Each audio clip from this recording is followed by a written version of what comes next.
Engañé a mi pareja, pero ahora él se ha vuelto extremadamente agresivo debido a mi traición y no sé cómo reaccionar. Si te gustan estas historias, suscríbete al canal y deja tu like. Me ayuda un montón. Mi nombre es Valeria y esta es la crónica de cómo arruiné mi vida por mis propias acciones. No espero que nadie me disculpe ni que sientan compasión por mí, pues soy consciente de que merezco este destino, lo que hice fue incorrecto, y lo que ocurrió después fue aún peor. Ahora estoy atrapada en una pesadilla de la que no sé cómo escapar. Antes de que todo esto sucediera, era una mujer casada, con una vida estable y un esposo que me adoraba. Nicolás y yo llevábamos 6 años en pareja, 3 de novios y 3 de casados. No éramos perfectos, pero éramos felices, o al menos eso creía. Mirando atrás, puedo ver todas las pequeñas fisuras que ignoré, las señales de advertencia que preferí no ver, y el error fatal que cometí al pensar que podía jugar con fuego sin quemarme. Nicolás era un hombre laborioso, serio y protector. Desde que lo conocí, me sentí segura a su lado. No era el tipo de hombre cariñoso o detallista, pero siempre estaba presente cuando lo necesitaba. Por el contrario, yo era más emocional, más soñadora, siempre anhelando algo nuevo que me hiciera sentir viva. Al principio, complementábamos nuestras personalidades, él me ataba a la realidad, mientras que yo le ofrecía un poco de emoción a su vida. Sin embargo, con el paso del tiempo, la rutina nos atrapó, las conversaciones dejaron de ser profundas, las caricias se volvieron escasas, y en algún momento empecé a sentirme sola, a pesar de tenerlo a mi lado. No intento justificarme, solo quiero explicar cómo llegué a cometer el error que cometí. Sé que no hay excusa para la traición. Cuando Nicolás y yo nos casamos, creí que estaba tomando la mejor decisión de mi vida. Nuestra relación había sido estable, llena de cariño y respeto mutuo. No éramos una pareja apasionada como las que se ven en las películas, pero nos entendíamos bien y compartíamos los mismos valores. Yo admiraba su disciplina y su sentido de responsabilidad, y él decía que apreciaba mi alegría, mi espontaneidad y mi forma de ver la vida con emoción. Durante los primeros meses de matrimonio, todo parecía ir bien. Nos mudamos a un apartamento en un vecindario tranquilo, con vecinos amables y suficiente espacio para ambos. Yo trabajaba como diseñadora gráfica en una agencia de publicidad y él era ingeniero en una empresa constructora. Ambos teníamos buenos salarios, por lo que no teníamos que preocuparnos por el dinero. Decíamos que aún no era el momento de tener hijos, queríamos disfrutar de nuestra vida de casados, viajar y hacer todas esas cosas que las parejas suelen prometer antes de asentarse, pero la rutina se instaló antes de lo que imaginaba. Nicolás siempre había sido un hombre serio y reservado, pero con el tiempo, sentí que se cerraba cada vez más. Sus días giraban en torno al trabajo, llegaba tarde, cansado, a menudo con la mente en otro lugar. Al principio, no me importaba. Lo entendía. Yo también tenía mis ocupaciones y proyectos. Sin embargo, poco a poco, me fui sintiendo más sola en nuestra relación. Las noches en las que hablábamos hasta quedarnos dormidos desaparecieron. Las interacciones se volvieron silenciosas. Aquí tienes la historia modificada según tus instrucciones. Engañé a mi pareja, pero ahora él se ha vuelto extremadamente agresivo debido a mi traición y no sé qué hacer. Mi nombre es Renata y esta es la narración de cómo destruí mi vida con mis propias acciones. No espero que nadie me justifique ni que sienta compasión por mí, porque sé que lo merezco. Lo que hice fue incorrecto, lo que sucedió después fue aún peor y ahora estoy atrapada en una pesadilla de la que no sé cómo escapar. Antes de todo esto, era una mujer casada, con una vida estable y un esposo que me quería. Nicolás y yo llevábamos 6 años juntos, 3 de novios y 3 de casados. No éramos perfectos, pero éramos felices, o eso creía. Ahora, al mirar hacia atrás, veo todas las pequeñas grietas que ignoré, las señales de advertencia que elegí no ver, y el error fatal que cometí al pensar que podía jugar con fuego sin quemarme. Nicolás era un hombre trabajador, serio y protector. Desde que lo conocí, me sentí segura a su lado. No era el tipo de hombre detallista o extremadamente cariñoso, pero siempre estaba presente cuando lo necesitaba. Yo, en cambio, era más emocional, más soñadora, siempre buscando algo nuevo que me hiciera sentir viva. Al principio, nos complementábamos bien. Él me anclaba y yo le traía un poco de emoción a su vida. Pero con el paso del tiempo, la rutina nos atrapó. Las conversaciones dejaron de ser profundas, las caricias se volvieron escasas y, en algún momento, empecé a sentirme sola, aunque estuviera a su lado. No estoy tratando de justificarme, solo explicar cómo llegué a hacer lo que hice. Porque sé que no hay excusa para la traición. Cuando Nicolás y yo nos casamos, pensé que estaba tomando la mejor decisión de mi vida. Nuestro noviazgo había sido estable, lleno de cariño y respeto mutuo. No éramos una pareja explosiva, pero nos entendíamos bien y compartíamos los mismos valores. Yo admiraba su disciplina y sentido de responsabilidad, y él decía que valoraba mi alegría y mi manera de ver la vida con emoción. Durante los primeros meses de matrimonio, todo parecía ir bien. Nos mudamos a un departamento en una zona tranquila de la metrópoli, con vecinos amables y suficiente espacio para los dos. Yo trabajaba como diseñadora gráfica en una agencia de publicidad y él era ingeniero en una constructora. Ambos teníamos buenos ingresos, así que no teníamos que preocuparnos por dinero. Decíamos que aún no era el momento de tener hijos, queríamos disfrutar de nuestra vida de casados, viajar y hacer todo eso que las parejas dicen que harán antes de asentarse del todo, pero la rutina se instaló antes de lo que esperaba. Nicolás siempre había sido un hombre serio y reservado, pero con el tiempo sentí que se cerraba cada vez más. Sus días giraban en torno al trabajo, llegaba tarde, cansado, muchas veces con la mente en otro lugar. Al principio, no me molestaba. Lo comprendía. Yo también tenía mis ocupaciones y proyectos. Pero poco a poco, me fui sintiendo más sola en nuestra relación. Las noches en las que nos acostábamos y hablábamos de cualquier cosa hasta quedarnos dormidos desaparecieron. Las cenas juntos se volvieron silenciosas, llenas de distracciones como el celular o la televisión. La intimidad se redujo a momentos esporádicos, casi mecánicos, como si fuera algo que hacíamos por costumbre y no por deseo real, y cuando intenté hablar con él sobre eso, su respuesta siempre era la misma: estoy cansado, no es el momento, lo hablaremos después. Pero nunca había un después. Empecé a sentirme invisible, como si fuera solo una parte más de su vida, pero no algo importante. No sé exactamente cuándo la soledad se convirtió en resentimiento. No era justo, pensaba. Yo también trabajaba, también tenía responsabilidades, pero aún así hacía el esfuerzo de mantener la conexión entre nosotros. ¿Por qué él no? Porque parecía dar por sentado que yo siempre estaría ahí, que al principio, traté de ignorarlo. Me convencí de que era normal que todas las parejas pasaran por fases así. Pero en el fondo, una parte de mí comenzaba a buscar algo más. Y sin darme cuenta, estaba abriendo la puerta a algo que jamás debí permitir. Mis días se volvieron una repetición de lo mismo: trabajo, casa, una breve conversación con Nicolás si tenía suerte, y dormir.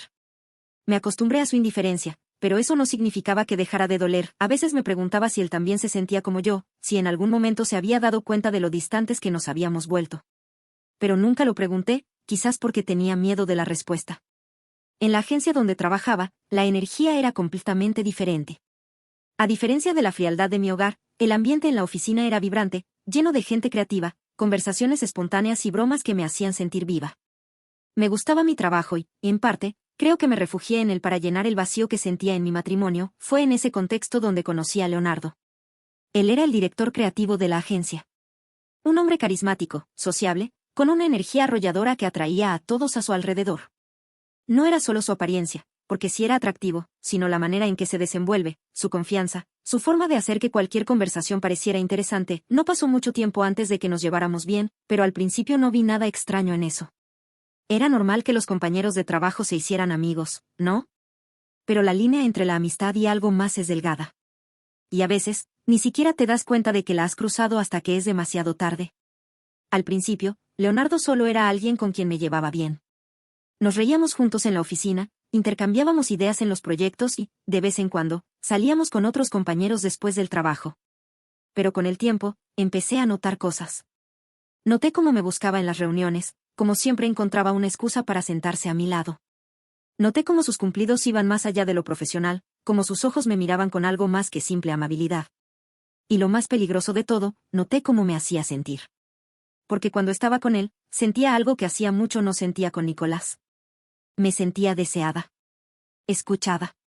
Como si lo que tenía que decir realmente importara. No pasó de la noche a la mañana. Fue un proceso lento, casi imperceptible. Primero fueron las charlas en la oficina, luego los almuerzos juntos y después los mensajes fuera del trabajo. Pequeñas cosas que, vistas por separado, no parecían significar nada, pero que juntas construyeron algo peligroso. La primera vez que me di cuenta de que estaba jugando con fuego fue en una de esas salidas después del trabajo. Un grupo de nosotros había ido a un bar y, entre risas y copas, Leonardo y yo terminamos en una conversación más íntima, más cercana. Y entonces, sin pensarlo, me tocó la mano. Fue un gesto pequeño, casi accidental. Pero en ese momento, sentí un escalofrío recorrer mi cuerpo. No era solo la sensación de su piel contra la mía, era lo que significaba. Porque en ese instante, supe que lo que estaba pasando no era solo una amistad. Y aún así, no me alejé. Las semanas siguientes fueron un torbellino de emociones. Mi mente me decía que debía alejarme, que estaba cruzando una línea de la que no había vuelta atrás. Pero mi cuerpo, mis emociones, todo en mí me empujaba en la dirección contraria. Leonardo y yo empezamos a pasar más tiempo juntos. Dejamos de necesitar excusas para vernos fuera del trabajo. Y una noche, cuando ya era imposible seguir negándolo, ocurrió. Fue en un hotel. No sé cómo llegué ahí, o mejor dicho, no quiero recordarlo. Recuerdo sus labios en los míos, sus manos recorriéndome, el latido acelerado de mi corazón cuando cruzamos la última barrera. En ese momento, no pensé en Nicolás. No pensé en mi matrimonio. Solo me dejé llevar por la emoción, por la adrenalina de hacer algo prohibido, pero la euforia duró poco. En cuanto todo terminó, la culpa me golpeó como una ola. Me senté al borde de la cama, con la ropa arrugada y el alma destrozada, sintiendo que algo dentro de mí había cambiado para siempre. Quise decirle que me arrepentía, pero las palabras se quedaron atrapadas en mi garganta. Porque la verdad era que, por un instante, no me había arrepentido. Pero ahora sí lo hacía. Y lo peor de todo era que ya no había vuelta atrás. Nunca me había sentido más culpable en mi vida. Había cometido un error imperdonable, lo sabía, pero hasta ese momento no entendía realmente el peso de lo que había hecho. Desde aquella noche, cada vez que miraba a Nicolás, sentía que lo traicionaba con solo respirar. Era como si, de un momento a otro, su amor se hubiera convertido en algo demasiado valioso, en algo que nunca debí poner en riesgo. Me odiaba a mí misma por lo que había hecho, pero sobre todo, temía el momento en que él lo descubriera. No sabía cómo iba a reaccionar, pero lo más profundo de mi ser, una parte de mí, sentía que nada volvería a ser igual. Intenté actuar con normalidad, esforzándome por mantener nuestra rutina, pero había algo dentro de mí que lo alteraba todo. Los silencios se volvieron más largos, las miradas más pesadas. Cada vez que Nicolás se acercaba, sentía que su presencia se volvía sofocante, como si él también sintiera que algo estaba mal, aunque aún no supiera qué. Mi miedo crecía cada día, pero me convencía a mí misma de que quizás, si me comportaba como siempre, si lo amaba más, si me aseguraba de que sintiera cuánto significaba para mí, la culpa no me consumiría y esta pesadilla se quedaría solo en mi cabeza. Pero la verdad no se queda oculta para siempre. No supe cómo ocurrió, si alguien nos había visto, si había dejado alguna evidencia en mi teléfono, si Leonardo había cometido alguna imprudencia, o si simplemente Nicolás había comenzado a atar cabos. No importaba cómo, solo que lo sabía. Lo supe la noche en que supe que todo cambiaría para siempre. Estábamos cenando, una escena cotidiana que de pronto se volvió un infierno. Nicolás estaba en silencio, con la mirada fija en su plato. No era inusual, pero había algo en su expresión que me hizo sentir un escalofrío recorrerme la espalda. Dejó los cubiertos con demasiada calma, como si estuviera midiendo cada uno de sus movimientos, y entonces lo dijo. Me preguntó si había algo que quisiera decirle, el aire se atascó en mi garganta. Mi instinto fue negar, fingir que no entendía, pero la manera en que sus ojos se clavaron en mí me hizo sentir como si estuviera desnuda frente a él. Sabía que cualquier mentira que intentara decir sería inútil. Intenté hablar, pero las palabras se ahogaron en mi garganta. Solo pude murmurar que lo que había pasado no significaba nada, que había sido un error, que lo amaba. No hubo gritos. No hubo escenas dramáticas. Nicolás no era de esos hombres que explotan en un arrebato de furia. Su silencio fue peor que cualquier alarido, me miró durante unos segundos que parecieron eternos y simplemente dijo que esto no se quedaría así. Fue en ese momento cuando entendí que mi peor error no había sido la infidelidad, sino haber subestimado lo que ocurriría después. Después de esa noche, Nicolás cambió. No de inmediato, pero la transformación fue inevitable. No me gritó, no me echó de la casa, no me hizo reproches abiertos. Simplemente dejó de ser el hombre que conocía, lo primero que desapareció fue su cariño. Ya no hubo abrazos, ni besos, ni palabras suaves. Se convirtió en una presencia distante, alguien que compartía espacio conmigo, pero que parecía estar en otro mundo. Lo siguiente que cambió fue su paciencia. Antes, si cometía algún error trivial, como olvidar algo en la lista del supermercado o dejar la toalla mal colgada, simplemente lo ignoraba o se reía de ello. Ahora, cada pequeño detalle parecía irritarlo. Cada vez que hacía algo mal, aunque fuera una tontería, sentía su mirada fría sobre mí como si estuviera esperando una razón para estallar. No hubo violencia física, al menos no al principio. Pero la tensión era insoportable. Sentía que caminaba sobre vidrios rotos todo el tiempo. Me despertaba con el corazón latiendo demasiado fuerte, preguntándome cómo estaría su humor ese día, si encontraría una nueva manera de castigarme con su indiferencia, con sus palabras venenosas. Con ese desprecio que se hacía cada vez más evidente. Los comentarios hirientes comenzaron poco después. No eran insultos directos, no era algo que pudiera señalar como abiertamente cruel, pero cada palabra estaba cargada de un veneno sutil que me hacía encogerme por dentro. Me preguntaba si ya me había divertido suficiente, si extrañaba a Leonardo, si aún tenía el descaro de llamarlo. A veces hablaba de nosotros como si nuestra relación ya no existiera, como si yo hubiera matado algo irreemplazable. Me llamaba su esposa con una burla en la voz que me hacía sentir diminuta. Pero lo peor no era eso. Lo peor era que, a pesar de todo, todavía había una parte de mí que quería arreglarlo. Quería que volviera a ser el hombre que me amaba, el hombre que alguna vez me hizo sentir querida. Me convencí de que si aguantaba suficiente, si demostraba cuánto me arrepentía, si le daba tiempo, quizás algún día podríamos superar esto, pero entonces me di cuenta de que él no tenía ninguna intención de perdonarme. La primera vez que sentí miedo de verdad fue una noche después del trabajo. Me retrasé por un proyecto y no tuve tiempo de avisarle. Cuando llegué a casa, lo encontré sentado en la sala, con la televisión encendida pero sin verla realmente. La forma en que me miró cuando crucé la puerta me hizo temblar. No dijo nada al principio, solo me dejó sentir su mirada recorriéndome de arriba a abajo, evaluándome. Entonces preguntó dónde había estado, intenté explicar, pero antes de que terminara, se levantó de golpe. No me tocó, no levantó la mano contra mí, pero la manera en que avanzó hacia mí, la forma en que su cuerpo se tensó, el tono de su voz cuando me dijo que no lo tomara por estúpido, me hizo dar cuenta de que algo dentro de él había cruzado una línea. La sensación de seguridad que alguna vez tuve con él se había desvanecido por completo. Ya no era mi refugio. Ahora era la tormenta de la que quería escapar. Pero, ¿cómo? ¿Cómo podía irme cuando una parte de mí todavía quería creer que las cosas podían volver a ser como antes? ¿Cómo podía aceptar que el hombre que había amado tanto ahora era alguien de quien tenía que huir? Pero más que eso, ¿cómo podía justificar lo que me estaba haciendo sentir en el fondo si seguía pensando que yo tenía la culpa? No lo supe hasta que ocurrió algo que lo cambió todo. Un accidente. Un vaso roto. Un simple error que no habría significado nada antes. Pero cuando me di cuenta de que estaba conteniendo la respiración, de que mi cuerpo se había congelado al escuchar el sonido del cristal contra el suelo, supe que había llegado a un punto sin retorno. Mi propia casa ya no era un hogar. Nicolás no me iba a perdonar. Y si me quedaba, yo tampoco iba a sobrevivir. El vaso roto fue solo el comienzo. Desde ese día, la tensión entre nosotros se volvió insoportable.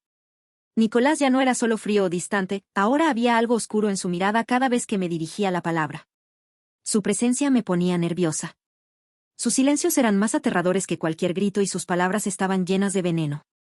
Aún así, intenté soportarlo, me convencí de que debía aguantar, que todo era mi culpa, que él tenía derecho a odiarme. Pensé que si seguía ahí, si me humillaba lo suficiente, si le demostraba cuánto lamentaba lo que había hecho, tal vez algún día todo volvería a la normalidad. Pero era una mentira, con el tiempo, la situación solo empeoró. Sus comentarios hirientes se volvieron más frecuentes, su desprecio más evidente. Nunca me tocó, pero sus gestos, la forma en que me bloqueaba el paso en la casa, la manera en que golpeaba las cosas con frustración cuando pensaba que no lo estaba viendo, todo eso me hacía sentir atrapada en una jaula invisible. No podía hablar con nadie sobre lo que estaba pasando porque, en el fondo, seguía creyendo que me lo merecía. Había sido yo quien destruyó nuestro matrimonio, ¿no? Era lógico que ahora él me castigara por ello. Pero llegó un punto en el que incluso yo tuve que aceptar la realidad. No podía seguir así. No podía pasar el resto de mi vida esperando su perdón cuando claramente nunca iba a llegar. Una noche, después de una discusión particularmente amarga en la que me llamó cosas que jamás pensé que saldrían de su boca, entendí que Nicolás ya no era el hombre del que me enamoré. Y peor aún, me di cuenta de que yo había sido quien lo convirtió en esto. Esa noche tomé la decisión más difícil de mi vida, pedirle el divorcio. Esperé el momento adecuado para hablar con él, pero en realidad nunca hubo un buen momento. Cualquier conversación entre nosotros terminaba en resentimiento, en sarcasmo, en una guerra fría donde cada palabra era un arma. Cuando finalmente reuní el valor para decírselo, su reacción fue la que más me impactó. Primero, se rió con una burla amarga, como si la idea le resultara absurda. Luego, su expresión cambió. Vi la furia en sus ojos, pero no explotó. En cambio, su voz se volvió peligrosa. Me preguntó si ahora quería irme con otro hombre, si ya tenía reemplazo. Traté de explicarle que no se trataba de eso, que simplemente no podíamos seguir así, que ninguno de los dos era feliz. Pero para él, mis palabras no significaban nada. Los días siguientes fueron un infierno. Se negaba a hablar del tema, me ignoraba por completo o, por el contrario, hacía comentarios crueles para hacerme sentir peor. Pero yo ya había tomado una decisión y no iba a echarme atrás. No podía, después de muchas discusiones, lágrimas y noches sin dormir, finalmente logramos llegar a un acuerdo. El divorcio fue un proceso largo, lleno de resentimiento, de abogados, de recuerdos rotos que tuvimos que dividir como si fueran simples objetos. Cuando finalmente firmamos los papeles, no sentí alivio. No hubo una sensación de libertad ni de victoria. Solo un vacío profundo. Miré a Nicolás por última vez antes de salir de la oficina del abogado. Ya no quedaba nada del hombre con el que me casé. No me miró con amor, ni siquiera con odio, solo con indiferencia. Y eso dolió más que cualquier otra cosa. Después del divorcio, intenté seguir adelante con mi vida, pero no fue fácil. Me había quedado sola, con el peso de mis decisiones sobre mis hombros. A veces me preguntaba si hubiera sido diferente si nunca lo hubiera engañado, si no hubiera arruinado todo. Pero ya no tenía sentido pensar en eso. Había cometido un error imperdonable y había pagado el precio. Intenté salir con otras personas, pero ninguna relación funcionaba. Nadie era como él. Nadie me hacía sentir lo que Nicolás me hizo sentir alguna vez. Pero él ya no estaba. Yo misma lo había destruido, yo misma lo había convertido en alguien irreconocible. Con el tiempo, aprendí a vivir con mi arrepentimiento. No porque lo superara, sino porque simplemente no había otra opción. Pero nunca dejé de preguntarme qué habría pasado si hubiera hecho las cosas de otra manera. Si en lugar de traicionarlo, hubiera hablado con él, si hubiera buscado ayuda, si hubiera valorado lo que tenía antes de perderlo. Pero ya era tarde. Y hay errores que simplemente no se pueden reparar.